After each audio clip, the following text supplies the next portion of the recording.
So I thought I would just show you some slides from a large keynote that I usually do. It takes about an hour and 20 minutes, so I'm just going to take one module out of it. So I'm not going to cover everything on purpose.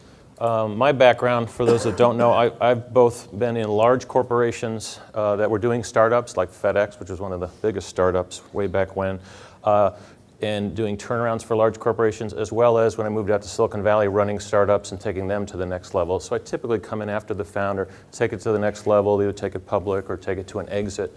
And then I also have a couple groups. One's called Startup Partners. So we help startups, VCs, the boards, the CEOs, kind of unnaturally scale their companies faster. As you can guess, one of the ways, is to partner with major multinational corporations.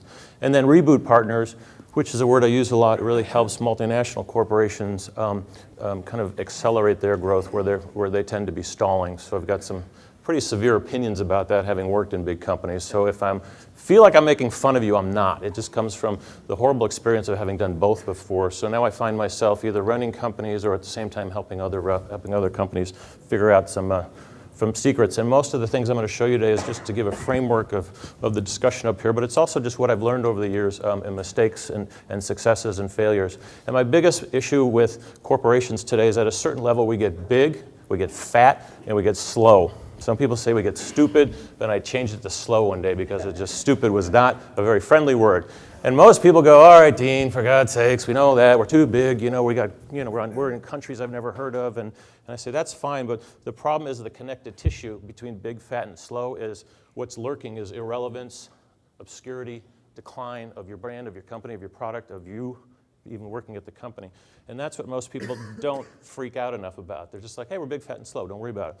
So this is what I try to attack with Reboot and some of the friends that I work with here in the room and helping other companies, or quite frankly, just helping myself turn around a company.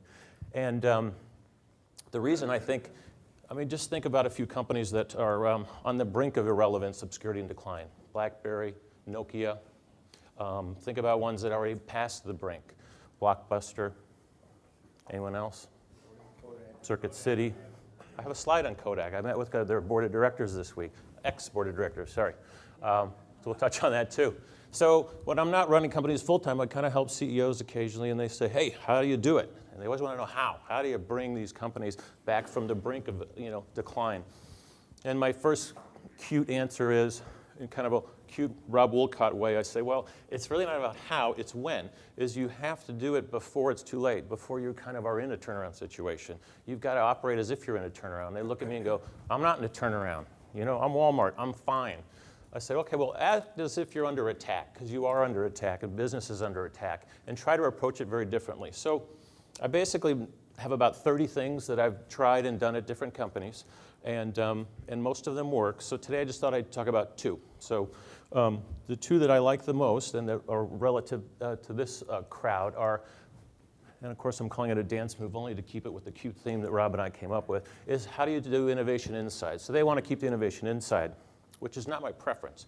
So the ways that we do that is we kind of blend the best things that come from startups and the best things that turnaround experts do, and we blend them together. It's not easy to do. You need the right people to do that. And then we focus in on the reboot zones. And the three that I love the best are people, platform, and passion.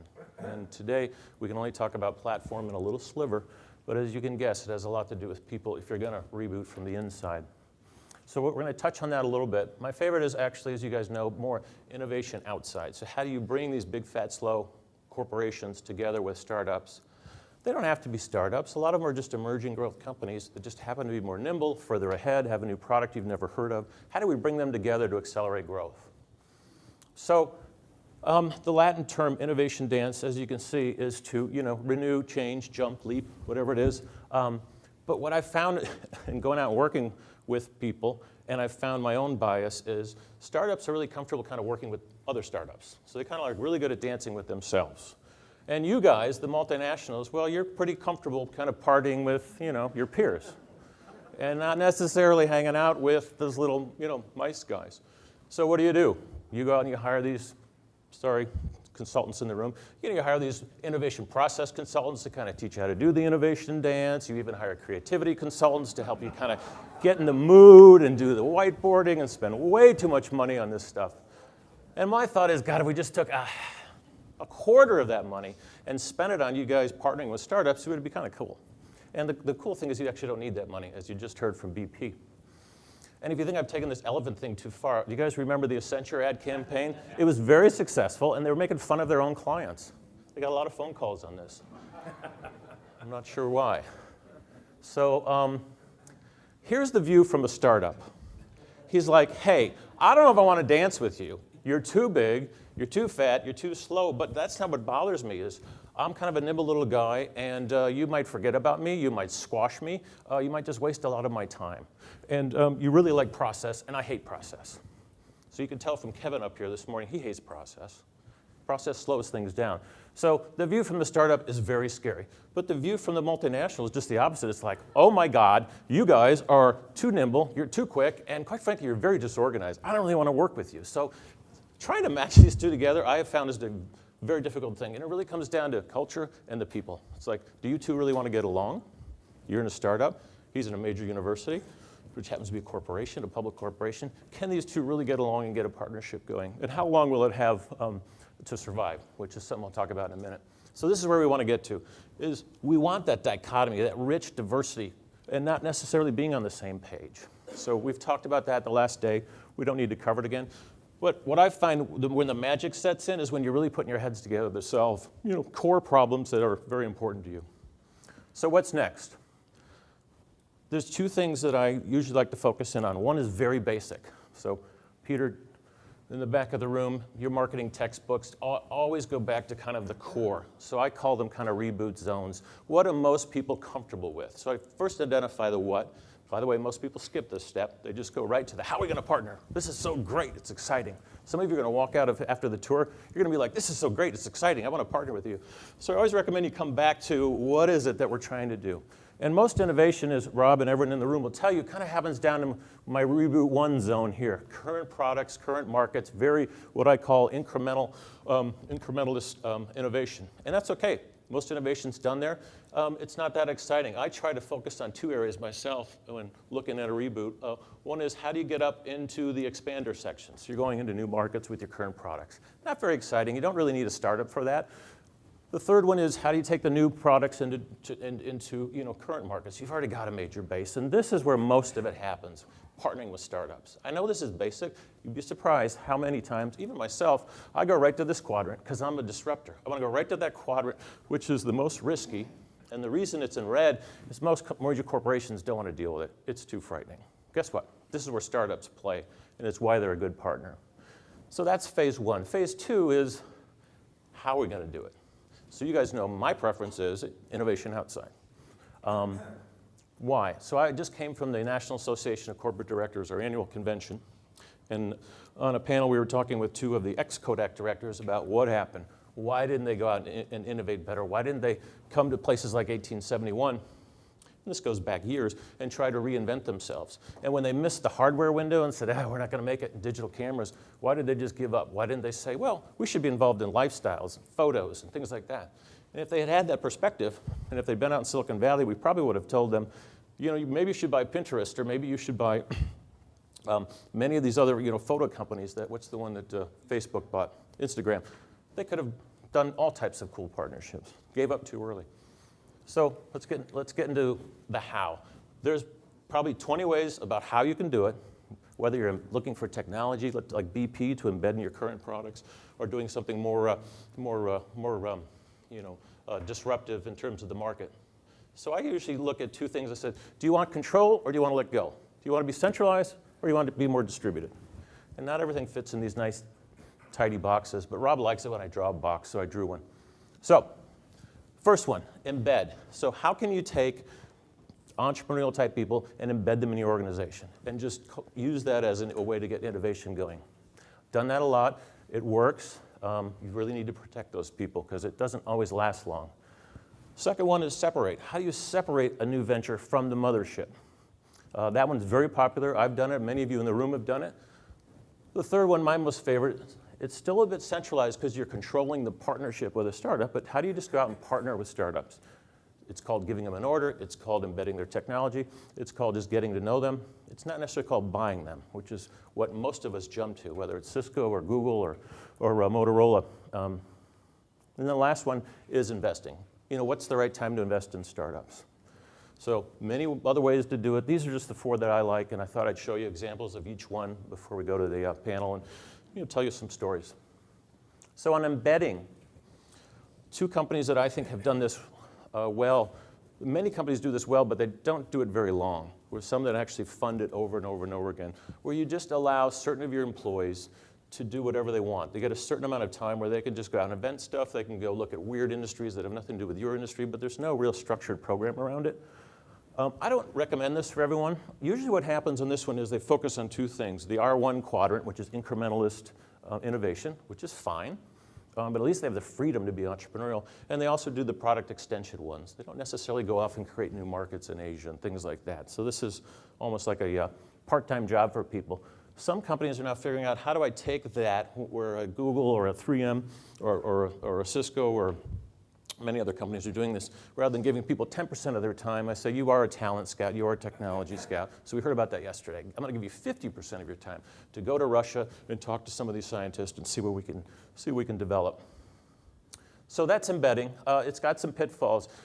If you're the boss and you've got some people here, your job is to serve and protect, just like the police. Because when the quarter goes bad or there's a major fire, these are the first people to either quit because they've had it, or they get fired because they're like not contributing, quote unquote, because they've got a different long-term outlook. So just when you get into that kind of a situation, you really have to think about, does the CEO support it? Do I support it? And do I have enough people doing it? Or is it just kind of a nice thing on a brochure?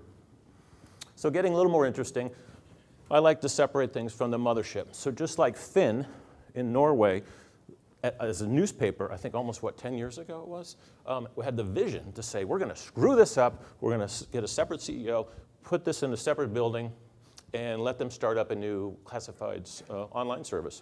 Smartest thing they could have ever done. I actually did one of these when I moved to Silicon Valley. I took over a company called the Imagination Network, which was owned by AT&T. They just bought out all the stock, and they loved it. Everything was great. And about a year and a half later, somebody woke up and went, what the hell do we own this company for?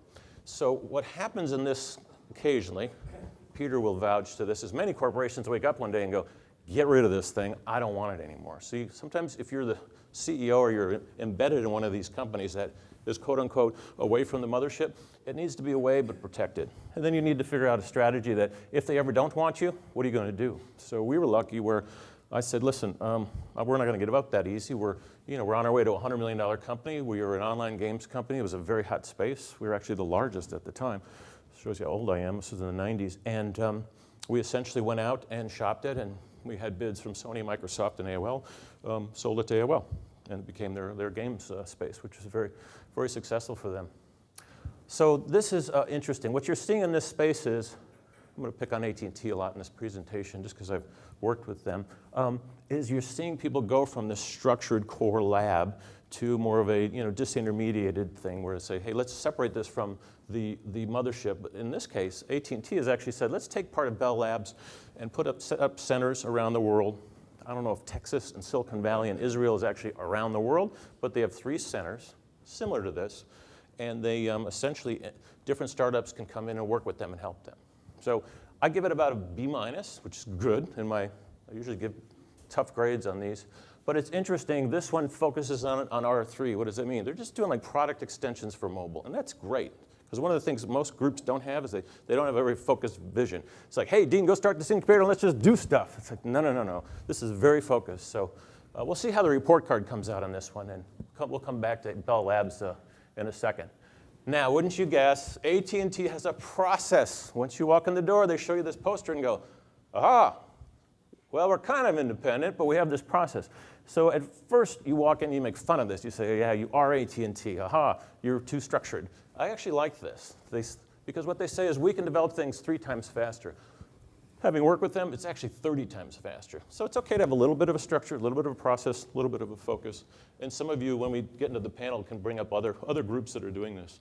I'm not saying everyone should have an incubator or have something where startups can just wander in. But it's a nice way for AT&T to get the best minds in Silicon Valley to help them with apps that they normally would just probably not even think of themselves.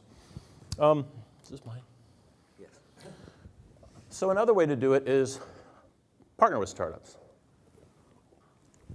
I like this one because it gives a major corporation the ability to do something extremely disruptive. So this is way up in the top right corner, right? So I did this long time ago. One of my corporate jobs after I left FedEx was here at Annixter up in Skokie, or wherever they are now. And I was tasked with doing startups inside a major corporation. That's really kind of how I got into this thing. So, but I was a startup. I had one employee, or two, I'm sorry, I was one of them.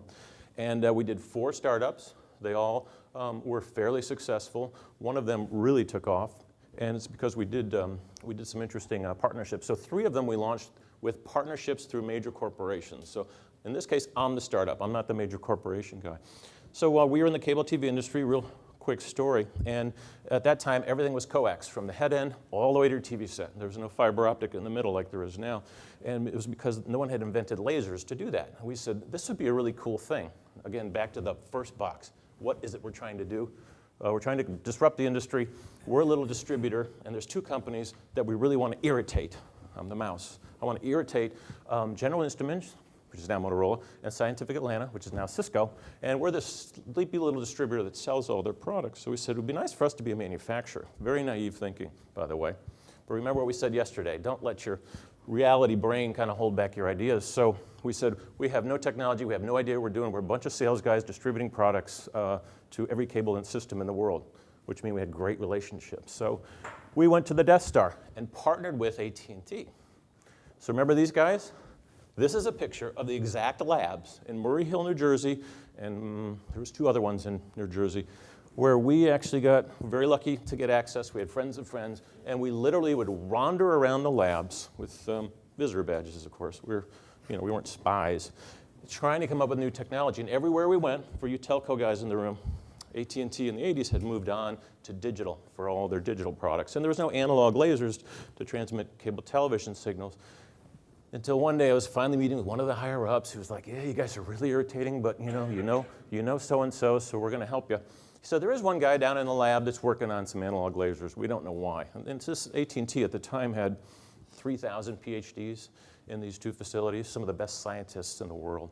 And essentially, we got with them, developed a new laser, not only developed it, but took it to market, launched it with all the cable operators, brought all these customers to AT&T headquarters, had Arnold Penzias actually present to them about the Big Bang Theory book he just wrote. So sometimes the partnership, you think it's a technology partnership, this was seize the market partnership, flank the competitors, and literally piss off the industry. So we created a new category, and that launched Annixter into a whole new company. We spun off Antec and took it public, and for you cable guys in the room, I thought you'd like that story.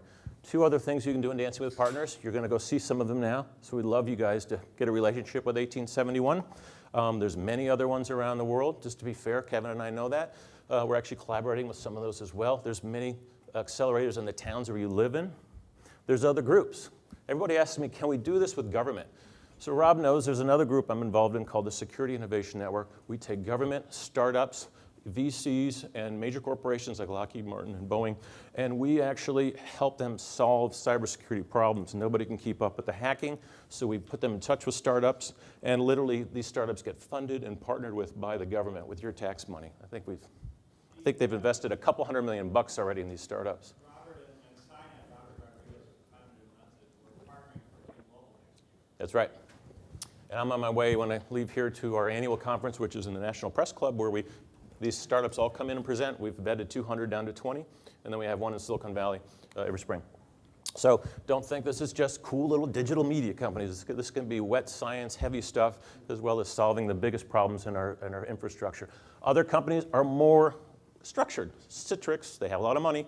I know the CEO, he's set up his own incubator. So he's got his own little stash of companies working on very disruptive technology in the IT space. Some of these will fail, but he's got a good handle on a lot of them. Another one that you guys wouldn't think of, so Cisco, Google, they buy a lot of companies. I was running a company called TNS Media that we sold to WPP.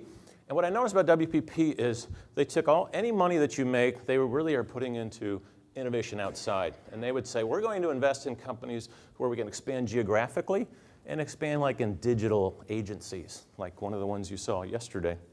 would actually go out and buy a little digital agency. And most people say, you're crazy, you're going to invest and then eventually buy them at an inflated value. But this is their growth strategy. People inside the company don't notice that it's actually keeping them from doing their own thing.